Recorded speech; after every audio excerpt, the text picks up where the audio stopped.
Hey bitches, and welcome back to my YouTube channel. In this video, I am going to talk to you about Gabbie Hanna being accused of lip-syncing during her performance during VidCon London. If you have not already seen my video from yesterday about Onision coming for Eugenia Cooney once again, I am going to place a card in the upper right hand corner as well as a link down in the description. If this is your first time on my channel, hello, welcome, how the fuck are you doing? If you could please hit the subscribe button down below, I would greatly appreciate it. And if you are someone who has been here for a day, a week, a month, or a year, welcome the fuck back. If you could please make sure you have all of your notifications set to on by clicking the bell icon somewhere on the screen. Please know that everything I speak on in my videos is my own personal opinion. Opinions are not facts. Please do not send any hate to anyone or any brand that I speak on in my videos because that is not what these are here for. They are just here for us to spill a little tea, throw a little shade, and have a messy ass time here on the internet.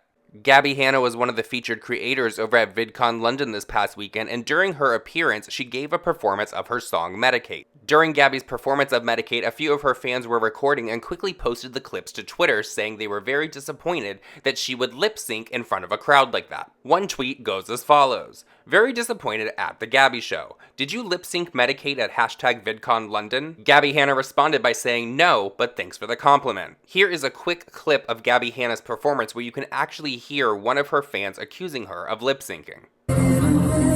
She's lip-syncing. Another one of Gabbie Hanna's fans actually tried to clear up this whole situation for her and tweeted out the following: "Dear anyone who thinks at the Gabbie show lip-synced her #VidCon London performance of Medicate. There is no way she was lip-syncing because I lined up the original song over her performance and it goes out of time after a few seconds. It would stay in sync if the show was lip-synced." This tweet of course sparked a debate over on Twitter, and someone said the following: "You can lip-sync live performances of other live performances. People aren't that dumb. When lip-syncing, they don't use the track they used in their studio version. They just lip other tracks they pre-recorded that sound different." Gabbie Hanna finally responded to all the tweets by saying the following: "It's clearly not lip-synced. If it was, I'd make sure I was in the key the whole time, laugh my ass off. But I can't tell you how genuinely fucking hyped I am that people think that because wow, go me for sounding like my track. Like, hi Practice, how are ya?" Gabbie continued with, "The stage manager who does the music and mics and shit came up to me after and was like, people think you lip-synced. And I was like, tight." I will say that I listened to the full performance of Medicate from VidCon London and it did sound really good. So congratulations to Gabbie if in fact she has been putting in the time and the effort to get the practice, because so many times we hear these YouTubers and influencers that put out music and you're just like, ooh, please never sing that live for us. Gabbie also surprised all of her fans with a performance of a spoken word rap that honestly could be the reason why they thought Medicate was lip-synced. I am going to play the clip of the spoken word rap for you guys right now, but you have to promise going into this that you are not going to hate me after and read me for filth down in the comments. Foreign to me anymore. I've been here before. This prison isn't foreign to me anymore. My God, I've been here before. This prison isn't foreign to me anymore. I've been here before. I've been here before. I've been here before, but I've escaped before. I've been here before. I've been here before. The shackles of my past will clamber to the floor. I've been here before. I've been here before. I've been here before. I've been here before. I've been here before, but I've escaped before. This prison won't keep me captive anymore. I don't really know what to say after listening to that clip other than I wish that I was in the prison that she was saying that she just came from because I would never have to hear that rap again. But also, do you guys think that she has actually been here before? Because after listening to that clip, I am very unsure. A lot of Gabbie Hanna's fans were left scratching their heads because this rap came directly after her very successful performance of Medicate. The original tweet of that performance has since been deleted because the girl who was actually at the performance who posted it was getting a lot of hate from Gabbie Hanna's fans.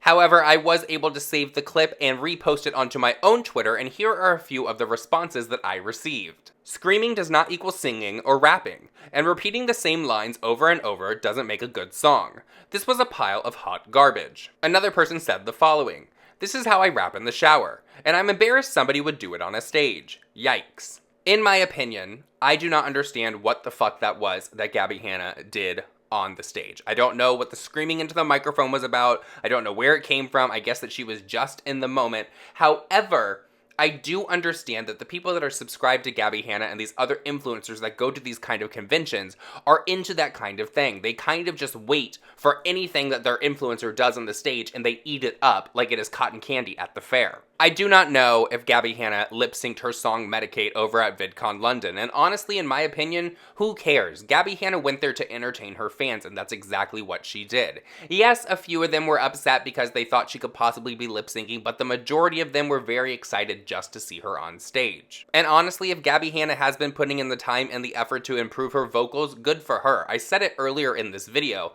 there are so many influencers and YouTubers that just put music out because they know it's gonna sell, and it's literally like nails on a chalkboard. I am going to place a link down in the description to a tweet with the original performance of Medicate from VidCon London, so you guys can hear for yourself and then form your own opinion if you think that Gabbie Hanna in fact was lip-syncing or she wasn't. Stepping away from the Gabbie Hanna drama, Jaclyn Hill tweeted out the following.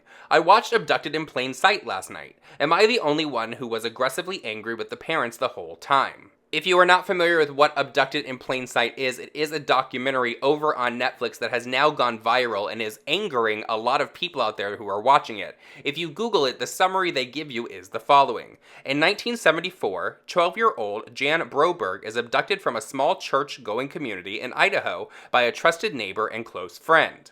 The documentary was originally released on May 26, 2017.